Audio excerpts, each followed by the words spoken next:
The city of Las Vegas has only been around for a little over 100 years.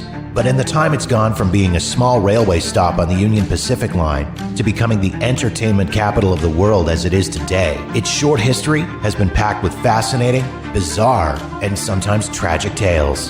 And that is what I'm here to share with you. Welcome to Sin City Stories, a special presentation of the Jeff Does Vegas podcast. Volume 1, Big Gambles and Epic Fails.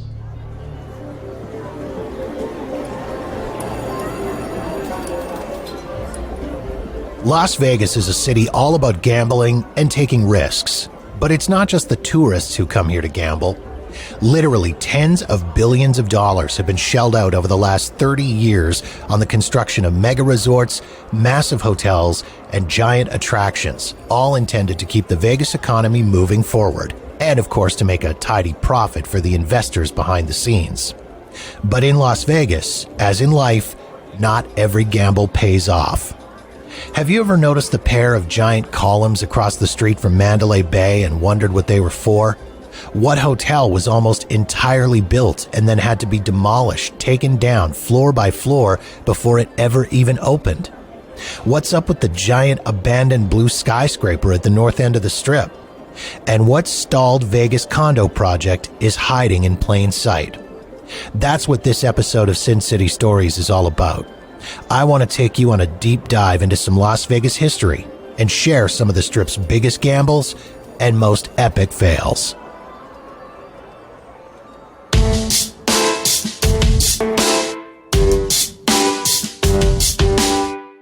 The Las Vegas Strip, a 4-mile stretch of Las Vegas Boulevard and home to some of the best-known hotels, resorts, and casinos in the world.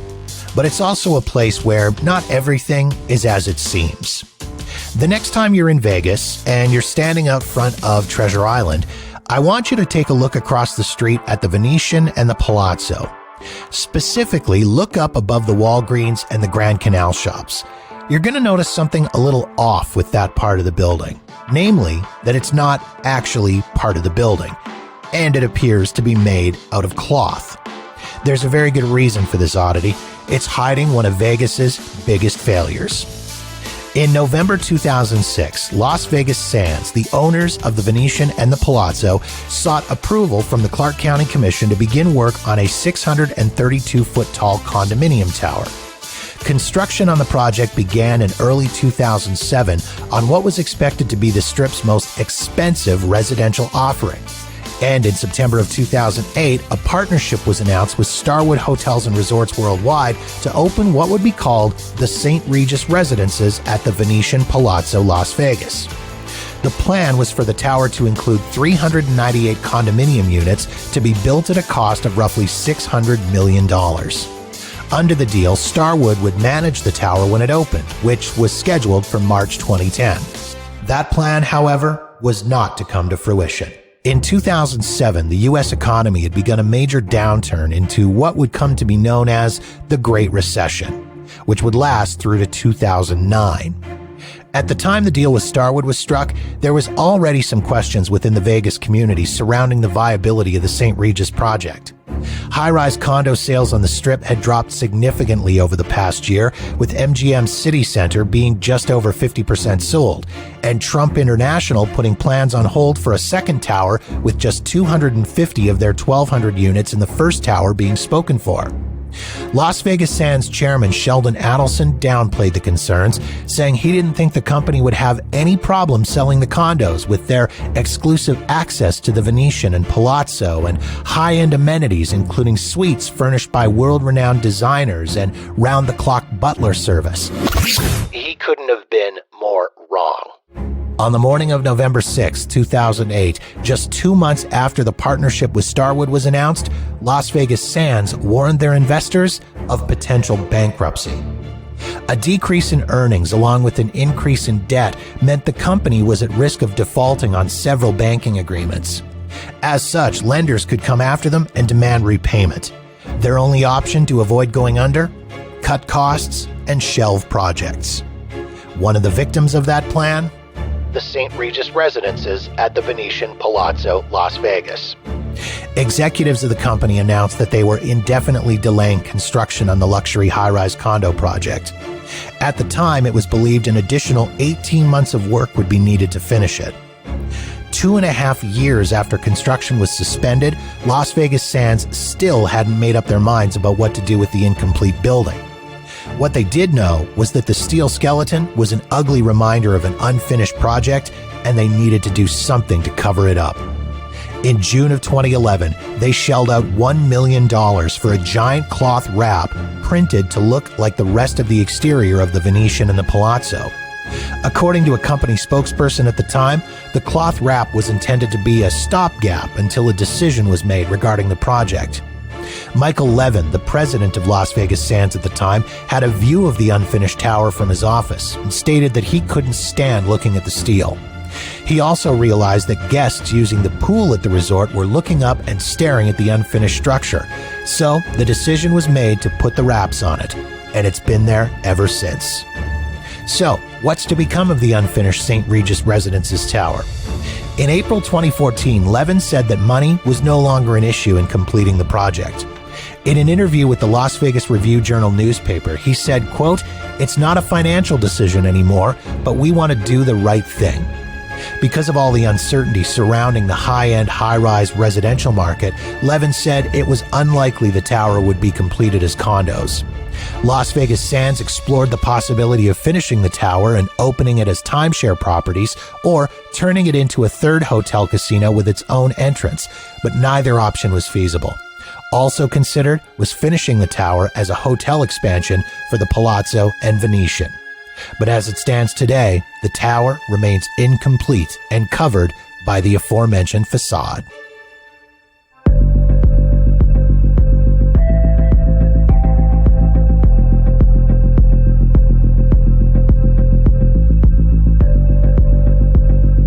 If you ever happen to be cruising the extreme south end of Las Vegas Boulevard and you end up stopped at the traffic light out front of Mandalay Bay, take a look at the vacant lot across the street. It's almost completely empty, with the exception of 2 giant concrete columns. But what are they, and where did they come from? Well, it all starts with London Las Vegas, a 3-phase resort project planned to be built on the site directly across from Mandalay Bay. When completed, London Las Vegas would have spanned 38.5 acres with 1,300 hotel rooms, a massive casino, and over 550,000 square feet of retail shops and restaurants, all of which were to be replicas of British landmarks and neighborhoods, including a Harrods department store, Big Ben, the Tower Bridge, and Piccadilly Square. The first phase of that project was a giant Ferris wheel called the SkyVue Las Vegas Super Wheel. At an anticipated cost of over $100 million, SkyVue was proposed to be 500 feet tall with 40 gondolas, each of which would be capable of carrying 20 to 25 passengers. SkyVue would also feature a large display board billed as the largest outdoor advertising LED screen in the world. Shovels went in for a groundbreaking ceremony in May 2011, with plans to be open and operational by New Year's Eve 2012. However, in March 2012, when the first 1,300 cubic yards of concrete were poured for the foundation, it was announced that SkyVue's opening date was being pushed back to July 4th, 2013, and that the passenger capacity was being downsized to just 32 gondolas rather than the originally proposed 40. 2 months later, in May 2012, the estimated opening date for SkyVue was pushed even further into 2013. At the same time, it was reported that the 2 main support columns being constructed had reached a height of 60 feet. In July 2012, SkyVue's owners announced a newly scheduled opening date of New Year's Eve 2013, and that the ever-growing support columns had now reached a height of 200 feet and would be completed within the month. In January 2013, SkyVue issued a statement through its PR firm saying that all the parts for the wheel would arrive in Las Vegas by May or June of that year, at which point a new crane was scheduled to arrive on the site for the final concrete pour and assembly of the wheel. None of that happened. As July 2013 rolled around, work at the site was pretty much non-existent, with construction workers rarely, if ever, being spotted. In spite of rumors of collapsed finances and cold-footed investors, SkyVue's developers insisted that all was well and that the project continued to move forward, with much of the work going on behind the scenes. Remain calm! All is well! All is well! Shortly thereafter, the projected opening date was pushed even further out to mid-2015. In January of 2014, with essentially no work having been completed on the project since October of 2012, crews arrived at the site and over the course of several days removed the scaffolding that had been built up around the two 200-foot-tall concrete support towers. In spite of this, SkyVue developer David Gaffin insisted that the project was not dead. In an email to Vegas Inc. at the Las Vegas Sun, Gaffin said work was continuing on SkyVue, but that they had no news to report, other than to say the scaffolding was being taken away because it simply wasn't needed at that time. Something else to keep in mind here. During this entire SkyVue Super Ferris wheel calamity, Caesars Entertainment Group was in the process of building their own giant Ferris wheel, which would become the Link High Roller. The High Roller didn't begin construction until September of 2011, almost 4 months after the SkyVue's groundbreaking ceremony, and it was fully completed and open to the public on March 31st, 2014. Rumor was that the High Roller's strong financial backing and the development of the Link Promenade may have scared off SkyVue investors. By November of 2015, the property containing the SkyVue support towers, along with several other nearby pieces of land, was put up for sale at a believed asking price of $385 million. It sat unsold and unused until January 2020, when it was believed that an agreement had been made to purchase the land at a cost of $400 million. However, it appears that deal fell through, as the property went into Chapter 11 bankruptcy protection and will be going up for auction in May 2020. In the meantime, the two giant eyesores, the concrete support pillars, remain standing on the site as reminders of what could have been.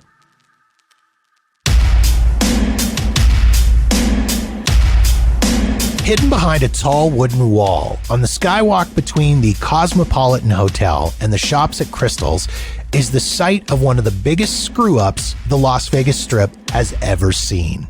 Announced in 2004, located on the site of the former Boardwalk Hotel and Casino, Project City Center was intended to be a mixed-use complex with upwards of 4,800 hotel rooms, 2,400 condo units, a massive casino, and a 500,000 square foot retail and entertainment district. At an initial estimated cost of $4 billion and a final cost of over $9 billion, the development was the largest privately funded construction project in the history of the United States. Along with the Aria, the Videra, the Veer Towers, and the Mandarin, which is now the Waldorf Astoria, City Center was designed to include the Harmon Hotel. The Harmon was a proposed 49-story non-gaming luxury boutique hotel, planned to have 400 hotel rooms and 200 high-end condominium residences. Work on the Harmon began in 2007, but came to a screeching halt in late 2008 when major defects in the construction were found after 15 stories of the building had already been completed. Building inspectors discovered that structural work on the project didn't match the plans submitted to Clark County, and that a third-party inspector had allegedly falsified dozens of reports surrounding possible code violations.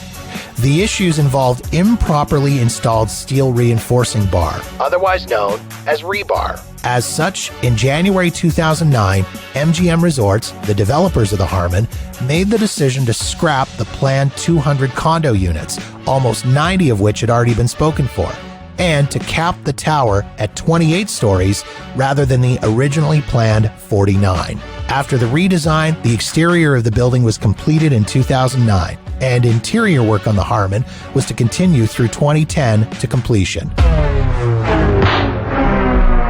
However, In July 2011, Weidlinger Associates, an engineering firm hired by MGM Resorts at the request of Clark County building officials, released a report on the structural integrity of the building. And to say it was damning would be the understatement of the century. To quote the report, "The construction defects in the tower observed to date are so pervasive and varied in character that it's not possible to quickly implement a temporary or permanent repair to remediate the defects, or even determine whether such repairs can be performed." The report went on to say that if a major earthquake were to occur in the Las Vegas area, it was likely that critical structural components of the tower would fail and the building would completely collapse. Among the issues discovered, the firm ran several tests on the building and found missing or misplaced reinforcing steel in columns, beams, transfer walls, and shear walls all throughout the tower below the 21st floor. And in case you're like me and you were wondering what a shear wall does, it basically helps support the building and keeps it from falling over.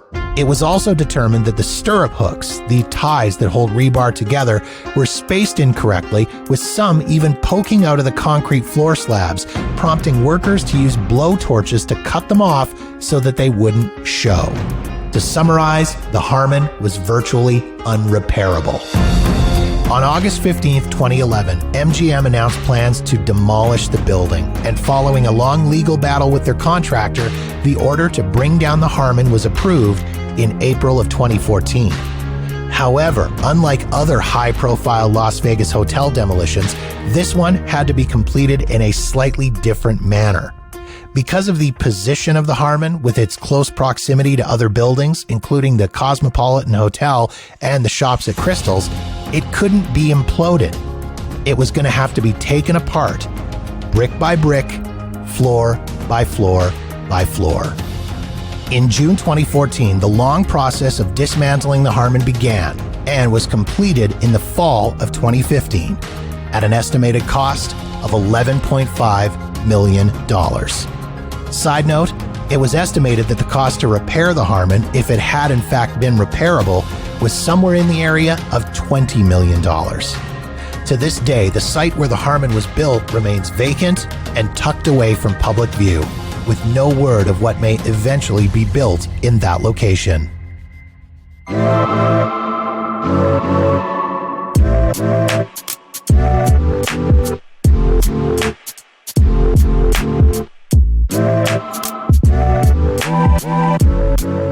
At the extreme north end of the Strip, kitty corner to the famed Circus Circus, what was to be the tallest hotel on the Las Vegas Strip has sat empty for over 10 years. Located on the former site of the El Rancho Hotel and Casino, it was announced as the Fountainbleu Las Vegas in May 2005, with construction slated to begin in March 2006 and a scheduled opening in 2008. Upon completion, the Fountainbleu was expected to include over 2,800 hotel rooms, 1,000 condo units, a 95,000 square foot casino, a 60,000 square foot spa, a 3,300 seat entertainment venue, 180,000 square feet of retail space, 400,000 square feet of conference space, multiple nightclubs, and 24 different restaurants and lounges. At the time, the estimated cost of Fountainbleu was $2.8 billion. Groundbreaking for the project took place on April 30th, 2007, a little over a year behind schedule, with a planned opening date of fall 2009. And with that, construction was officially underway. As work continued and April 2008 rolled around, several large Las Vegas projects, including the Cosmopolitan Hotel and Casino, which was under construction at the same time, began to feel the effects of a declining economy. However, when questioned about it, the developers of Fountainbleu stated their project was fully financed and that progress was continuing. In fact, at the time, the project had just over $2 billion in debt. The company was planning on putting the Fountainbleu's 1,000 condo units on sale in September of that year, hoping to raise between $700 and $900 million in pre-sales. In the spring of 2009, with the U.S. economy in full freefall mode, developers of the Fountainbleu gave their lenders a dire warning. Without more money, the project was going to fail. The banks wouldn't budge, though. Fountainbleu had been in a dispute with lenders over an alleged default on a loan agreement, with some reports suggesting hundreds of millions of dollars in cost overruns, upwards of 60 liens being filed against the developers over unpaid bills to contractors, and that banks were having issues with financing the project because of a lack of sales of condo units at the property. In addition, a contractor launched a lawsuit against the company over alleged mismanagement. On April 23, 2009, Fontainebleau Las Vegas launched their own lawsuit against several different lenders, claiming they'd reneged on their contractual obligations to provide funding to the development. On May 12th of that year, they amended the lawsuit to include allegations that one of the lenders, the Deutsche Bank Trust Company Americas, was, quote, seeking to destroy the Fountainbleu in order to minimize competition, end quote, with the Cosmopolitan Resort and Casino, which at the time was wholly owned by a Deutsche Bank subsidiary. Then, on May 29, 2009, Glenn Schaefer, the former head of Mandalay Resort Group who'd been hired on to oversee the project, resigned as chief officer for Fountainbleu Resorts for undisclosed reasons. On June 9, 2009, Fountainbleu's three main development companies officially filed for Chapter 11 bankruptcy protection, thus putting the final nail in the coffin for the project, which was approximately 70% complete at the time. But of course, there's more to the story. In November 2009, in a Miami bankruptcy court, Carl Icahn, who had previously owned the Stratosphere and both Arizona Charlie's casino locations in Las Vegas, offered up $156 million in cash and financing to purchase the stalled resort project. At the time, it was estimated that the cost to complete the Fountainbleu was somewhere around $1.5 billion. In February 2010, the sale was finalized, and as the lone bidder in the bankruptcy auction, Icahn assumed part ownership of the project for only $148 million. And in August of 2010, Icahn announced that he intended to let Fountainbleu sit idle until the U.S. economy and business conditions in Las Vegas improved. Flash forward to November of 2015. After holding onto the property for 5 long years, Carl Icahn announced his intention to put the Fountainbleu up for sale. He listed it at a price of $650 million, roughly $500 million above what he paid for the property. In April 2017, plans were announced to cover the exposed, unfinished areas of the resort's lower floors, which were highly visible from street level on Las Vegas Boulevard.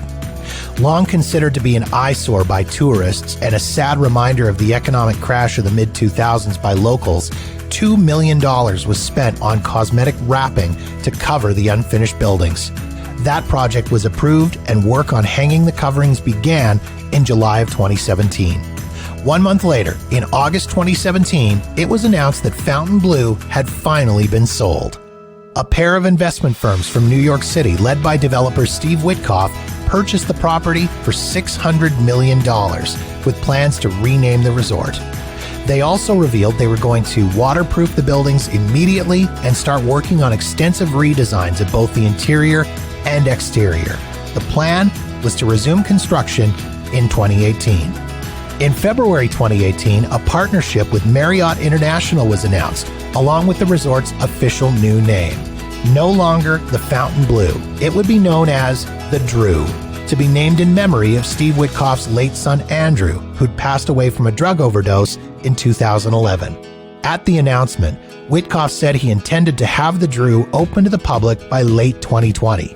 However, in April 2019, Witkoff announced the opening would be delayed to mid-2022. He attributed the change in dates to the time being spent on the redesign of the property. The total cost of the project was anticipated to be $3.1 billion, including the purchase price of the resort, the construction needed to complete it, and hundreds of millions of dollars in pre-opening costs. Witkoff had expected to finalize a $2 billion loan in early 2020 to cover costs, and said that a large construction presence would be visible on the site later in the year with upwards of 2,000 workers. But at the end of March 2020, amid the coronavirus outbreak, Witkoff pressed pause on construction at the Drew, but is apparently still hoping for a November 2022 opening of the resort. However, some sources have said that with the related economic downturn surrounding the global COVID-19 pandemic, the project is dead.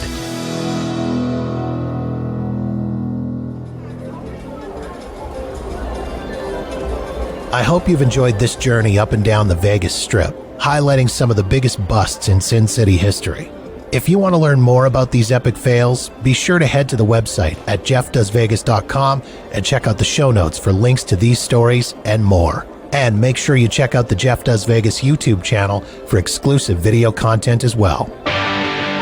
If you've got feedback on this episode of Sin City Stories, or you've got ideas for any topics you'd like me to cover, please feel free to reach out to me via Facebook, Twitter, or Instagram at Jeff Does Vegas. You can also drop me an email directly at jeff@jeffdoesvegas.com. In the meantime, thank you so much for checking out the show. Be sure to subscribe for free wherever you get your podcasts so you'll know as soon as new episodes are available. My name is Jeff, and this has been Volume 1 of Sin City Stories, a special presentation of the Jeff Does Vegas podcast.